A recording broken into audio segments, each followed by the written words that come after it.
Salut à tous, c'est FitMyBody et bienvenue aujourd'hui pour cette nouvelle vidéo YouTube pour la partie numéro 2 de la preview des JO en cyclisme. Aujourd'hui on s'attaque à la course en ligne après le contre-la-montre qu'on avait fait la semaine dernière. On va faire ça un petit peu en format live comme j'avais fait la dernière fois. Mais avant toute chose, je veux vous remercier pour la première vidéo. C'était ma 5e vidéo YouTube et j'ai passé pour la première fois la barre des 1000 vues et des 50 likes. Un grand merci à vous et c'est pour ça, ça m'a donné beaucoup de motivation pour vous faire la deuxième partie aujourd'hui. Allez, c'est parti! Avant toute chose, petit rappel de la première vidéo, il faut savoir que les JO en cyclisme, comme je l'ai déjà dit, ce n'est pas la priorité numéro 1 par rapport au Tour de France, au championnat du monde. Il y a 3 grandes raisons à cela. Déjà, le décalage horaire qui a souvent lieu avec les Jeux Olympiques. Alors, ce n'est pas le cas cette année étant donné qu'ils ont lieu à Paris. Il y a aussi le fait qu'il soit une semaine après le Tour de France, donc c'est très compliqué d'enchaîner les deux. Et ensuite, le parcours qui ne convient forcément pas à tous les athlètes, donc beaucoup font l'impasse dessus. C'est les 3 grandes raisons pour lesquelles les JO ne sont pas les priorités numéro 1 pour la plupart des cyclistes. Comme j'ai dit précédemment, aujourd'hui on s'attaque à la preview de la course en ligne homme qui aura lieu ce samedi à partir de 11 h et les femmes ce sera le dimanche à partir de 14 h. On va voir le système de qualification qui va énormément influencer la course, c'est pour ça qu'on va en parler. On aura également le parcours, les difficultés, les dangers, les favoris et outsiders pour cette belle course. On va voir également nos chances françaises et à la fin on fera un petit pronostic pour cette course exactement comme on a pu le faire dans la preview du contre-la-montre. Mais avant toute chose, on va justement faire un petit résumé sur cette course qui a eu lieu samedi dernier. Le successeur de Primož Roglič se nomme Remco Evenepoel. Le Belge devient nouveau champion olympique du contre-la-montre. Je pense que si vous connaissez le cyclisme et que vous suivez régulièrement, ce nom ne vous est pas inconnu. Il a devancé l'Italien Filippo Ganna de 15 secondes et le Belge Wout van Aert de 25 secondes. Carton plein pour la Belgique. Le top 10 est complété par Tarling, McNulty, Bissegger, Oliveira, Koen, Shortman et Biak, que des noms connus du cyclisme. La course s'est faite dans des conditions dantesques avec de la pluie et du vent très violent. Les visages étaient très marqués même après 35 minutes de course, alors que globalement on voit des visages comme ça avec des courses de 4-5 heures. Il y a eu beaucoup de chutes et de problèmes mécaniques aussi bien chez les hommes et les femmes. Le podium est celui auquel on s'attendait, bien que beaucoup de monde, dont moi, pensait que Filippo Ganna allait battre Remco par la fraîcheur. Remco vient quand même de finir le Tour de France, très fatigué. En même temps, le parcours était assez technique avec la pluie qui s'accumulait au fur et à mesure de la course. Je pensais que ça allait encore plus avantager Ganna. On le sait, Remco, c'est pas le coureur le plus technique. En plus, il revient quand même de plusieurs chutes dans sa carrière qui font qu'il a besoin de beaucoup de semaines pour retravailler la technique et notamment les descentes. Mais voilà, il a montré que c'était tout simplement le meilleur coureur en contre-la-montre actuel. Après avoir été champion d'Europe, champion du monde, avoir remporté un chrono sur le Tour de France, il devient champion olympique. Ganna avait failli tout perdre, il a frôlé une chute, je ne sais pas si vous l'avez vu, mais c'est absolument incroyable comment il s'est rattrapé, il aurait pu perdre le podium sur cette chute, c'est même sûr. À la 3e place, grosse surprise, Wout van Aert, je ne l'avais même pas mis dans le top 5, j'avais même un doute qu'il puisse finir sur le top 10 après un contre-la-montre, un Tour de France complètement raté, dû à sa chute également, et on a bien vu qu'il n'était pas au niveau, il n'avait pas assez d'heures d'entraînement dans les jambes. Mais là, il a fait un super contre-la-montre avec un choix très particulier. Il a pris 2 roues lenticulaires. C'est très rare quand même que ça arrive sur un contre-la-montre. Ça a été un choix brillant puisqu'il a fini 3e. On notera quand même que Tarling a fini 4e à seulement 2 secondes de Wout van Aert et il a dû changer de vélo à cause d'une crevaison. Donc physiquement parlant, c'est vrai que Tarling aurait peut-être dû finir sur le podium à la place. Derrière, finalement, tous les outsiders qu'on s'attendait, on voit quand même qu'il y a un gros écart entre la 4e et 5e place, il y a plus de 40 secondes. Et derrière, après, c'est assez serré entre les outsiders, c'est ce à quoi tout le monde s'attendait de toute façon. On passe au système de qualification. Comme dans la première vidéo, c'est pas ce qu'il y a de plus marrant, mais c'est essentiel pour comprendre le déroulement de la course. Ça va avoir une grande influence encore plus sur la course en ligne. Il y aura 90 hommes et femmes au départ de la course, donc déjà la moitié d'une course traditionnelle. 4 maximum par CNO, donc par pays. 2 places sont réservées au minimum pour la France, qui est le pays hôte, mais de toute façon, ça ne change rien puisqu'ils ont obtenu les 4 places directement. Et un coureur a le droit d'être inscrit à la fois sur le contre-la-montre et sur l'épreuve en ligne. Il y a 3 grandes façons de se qualifier. Le classement mondial sur route UCI 2023 par nation. De la 1re à la 5e place, ils auront le droit à 4 places. De la 6e à la 10e, 3 places. De la 11e à la 20e, 2 places. Et de la 21e à la 45e, 1 place. C'est tout simplement en fait un barème dégressif si vous avez bien compris. La deuxième façon, c'est les championnats du monde UCI Elite sur route 2023. Donc là, il n'y aura que 2 places de décernées pour les 2 CNO qui sont le mieux placés, mais qui ne figuraient pas dans les 45 premières qu'on a vues précédemment. Elles auront le droit à une place chacun. Et la troisième façon, ce sont les championnats continentaux 2023 à exception de l'Europe et de l'Océanie. Donc ça ne concerne que l'Afrique, l'Amérique et l'Asie. Ça concernera les 2 CNO les mieux placés de chaque continent qui auront le droit chacun d'engager un coureur. Ces critères, ils auront forcément une importance cruciale pour la course, contrairement au contre-la-montre qui était une épreuve individuelle. Là, cette fois-ci, on est sur une course d'équipe. Certains coureurs vont être dans une équipe seule et d'autres seront à 4. Ça va forcément avoir un avantage énorme. C'est du jamais vu parce que dans la quasi-totalité des courses cyclistes, déjà les équipes sont plus nombreuses et en plus elles partent avec une équité. Là, ça ne sera pas le cas. Donc certaines équipes auront une plus grande marge de manœuvre. Ça va forcément avoir une grande influence sur la course.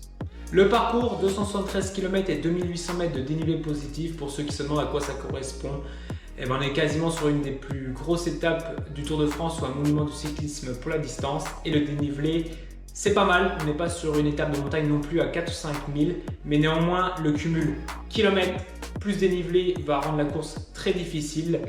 Le peloton commencera par un départ fictif devant la Tour Eiffel, les Invalides et les quais de Seine. Ensuite, il y aura un départ réel donné rue Gay-Lussac dans le 5e arrondissement. Les coureurs traverseront ensuite Paris, direction le sud-ouest de l'Île-de-France. Ils traverseront les Hauts-de-Seine, les Yvelines, l'Essonne. Un passage, bien évidemment, devant le château de Versailles, la vallée d'Amoldre, le vélodrome Saint-Quentin en Yvelines, la forêt de Rambouillet, la vallée de la Chevreuse. Vous l'avez compris, que des lieux historiques de Paris. Et enfin, un retour vers Paris, devant le Louvre et l'Opéra Garnier. Ensuite, ils enchaîneront 3 boucles de 18,4 km autour du canal Saint-Martin et de la butte Montmartre, qui pourrait être le juge de paix de cette course. Et ensuite, une arrivée finale au Trocadéro.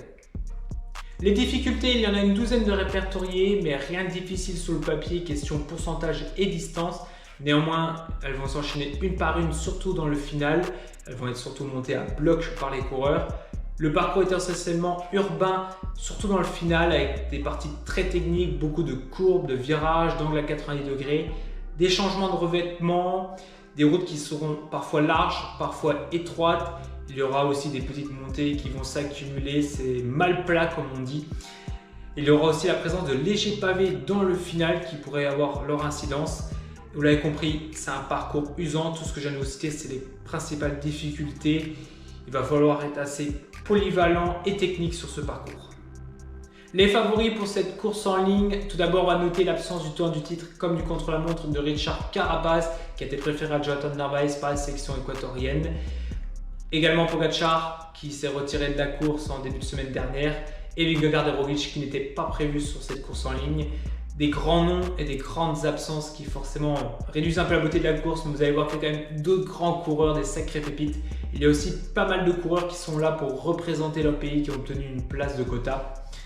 Parmi les favoris, bien évidemment, on va parler des coureurs, mais aussi des équipes. Parce qu'on a la Belgique par exemple qui est à 4 avec Wout van Aert, Remco Evenepoel. Le Danemark également à 4 avec Pedersen. Les Pays-Bas à 3 avec Mathieu Van Der Poel. La France à 4 avec Julien Lafilippe. La Grande-Bretagne à 5 avec Pidcock et Williams. Alors la Grande-Bretagne, mystère, pourquoi est-ce qu'ils ont obtenu 5 places? Je pense qu'au niveau des quotas, il y a eu sûrement une place de disponible et c'est eux qui l'ont récupéré parce qu'ils étaient premiers. Si quelqu'un a la réponse, qu'il n'hésite pas à la mettre en commentaire. Je n'ai pas réussi à trouver, mais je pense que c'est grâce à ça. La Slovénie à 4 avec Moričen, Tratnik. Et l'Irlande à 2, c'est la seule équipe qui n'est peu nombreuse mais qui pourrait faire une place avec Ben Ely qui roule toujours, qui est polyvalent, qui est costaud sur tous les terrains. Pourquoi pas faire une belle place avec lui? Parmi les outsiders, nous avons l'Australie à 3 avec Michael Matthews qui est un sprinter passe-partout. Le Canada à 2 avec Derek Guy qui a fait un très bon Tour de France. L'Espagne à 3 avec Ayuso et Lascano. Les États-Unis avec Jorgensen et McNulty à 2. La Suisse également à 2 avec Mark Hirschi et Stefan Kung. Et pour finir, la Colombie avec Santiago Britago et Martinez à 2. Parmi les favoris et les Français, surtout, nous avons la France à 4 avec Julien Alaphilippe qui a préparé les JO. On le sait, c'est un de ses gros objectifs, contrairement à d'autres coureurs qui ont joué le Tour de France. Lui avait fait le Tour d'Italie en vue de pouvoir se préparer au mieux pour le Tour de France, avoir un petit peu de temps pour récupérer et préparer cette course spécifiquement. Toutefois, on a quand même Valentin Madouas, on le sait, il est très bon sur les courses d'un jour et notamment sur des courses comme le Tour des Flandres où il y a un peu de pavé, un peu de dénivelé. À voir, je pense qu'Alaphilippe sera le favori et sera le leader de cette équipe, mais bon, ça reste une course d'un jour, il peut y avoir des changements en cours de route, tandis que je pense Christophe Laporte et Vauclair nous seront vraiment là en rôle d'équipier. On passe au pronostic. On va essayer de faire comme le Tour de France et non comme le contre-la-montre de la semaine dernière. On s'était un petit peu trompé, pas sur le top 3 mais plutôt sur le top 5. Je vais vous expliquer mes choix au fur et à mesure. Pour la 5e place, j'ai choisi un des outsiders. J'hésitais entre Ben Illy et Marc Hirschi, mais je vais choisir Ben Illy. Pour moi, il a une carte à jouer à condition qu'il la joue intelligemment et fine et qu'il ne compte ses efforts contrairement à d'habitude où il ne les compte pas. Il a un coéquipier mais qui ne pourra pas l'aider bien longtemps, donc il n'a pas la possibilité de jouer comme il veut. Il faut qu'il suive et qu'il s'accroche le plus longtemps possible et qu'il finisse avec ses qualités de pur rouleur, mais il s'est également très bien grappé dans la butte de Montmartre, je me fais pas trop de soucis pour lui. À la 4e place, j'ai choisi Wout van Aert, parce qu'il m'a quand même impressionné sur le chrono. Je pense que le Tour de France lui a bien servi pour retrouver son niveau, et là il y aura quand même une grosse course. Il va avoir un rôle de coéquipier avec Evenepoel. La Belgique a une très grosse équipe, mais il a un parcours quand même qui est taillé pour lui. Je pense qu'il peut aller chercher une très belle place. À la 3e place, j'ai choisi Julien Alaphilippe. On espère le voir au même niveau que sur les 2 championnats du monde qu'il a gagné, notamment celui à Louvain, qui était pas tout à fait identique, mais qui se jouait quand même dans des petites ruelles à la fin, dans le final. Pour moi, la France a la capacité d'aller chercher une médaille. Il faut qu'il joue avec ses qualités de puncher dans les dernières ascensions et il a tout à fait... On va voir à quel niveau il sera parce que finalement, depuis le Tour d'Italie, on ne l'a pas vu sur des grandes courses. Il a fait que les petites courses de préparation. Pour moi, la 3e place, elle est largement envisageable. 2e place, Remco Evenepoel. Le parcours n'est pas forcément taillé pour lui, mais il est tellement fort sur les courses d'un jour, sur des courses comme celle-ci, un peu de championnat. Et on l'a vu, hein, il est champion du monde, il a gagné plein de classiques. On va voir un peu au niveau du leadership avec Wout van Aert comment ça se passe. Mais avec tout le foncier qu'il a acquis pendant le Tour de France, sur une course de 170 km, il y a de grandes chances qu'il soit très très performant. Et la première place, bien évidemment, il ne reste plus qu'un, c'est Mathieu Van Der Poel. Pour moi, c'est le grand favori de cette course, mais quand même un cran au-dessus des autres parce qu'il a préparé cette course depuis le début. On l'a vu sur le Tour de France, hein, il a aidé Philipsen un peu à gagner les 3 étapes, mais il était là très clairement pour faire une préparation pour les JO. C'est un coureur, il court très peu, mais il court très juste. Quand il s'aligne sur une course, on sait qu'il la veut, on sait qu'il a les moyens, qu'il a tout mis en œuvre pour la gagner. Et là, en plus, les JO, c'est un de ses plus gros objectifs de la saison. Il y a un parcours qui lui correspond parfaitement. Van Der Poel, c'est un coureur très technique, bon sur tous les terrains et surtout ces petits pavés qu'on va voir. Il est également très fort au niveau des relances et ça c'est très important pour ce parcours. Voilà, pour moi c'est des raisons qui font de ce coureur le grand favori pour les JO et cette médaille d'or. Ce top 5 est pour moi celui qui a le plus de chances de passer, mais bien évidemment tout va dépendre du déroulement de la course et surtout est-ce qu'une équipe va prendre les choses en main de très loin ou est-ce qu'au contraire on va attendre le dernier ou l'avant-dernier passage dans la côte de Montmartre pour faire la différence. Dans tous les cas, les petits détails risquent de faire la différence et je vous conseille d'être devant votre télé pour suivre cette course qui va être absolument incroyable. C'est qu'une fois tous les 4 ans que ça arrive. N'hésitez pas à mettre votre pronostic en commentaire et surtout les raisons de votre choix. N'hésitez pas non plus à liker la vidéo, à vous abonner sur YouTube et Instagram, c'est là où je mets le plus gros de mon contenu. Et je vous dis à la prochaine pour une vidéo. Salut les sportifs!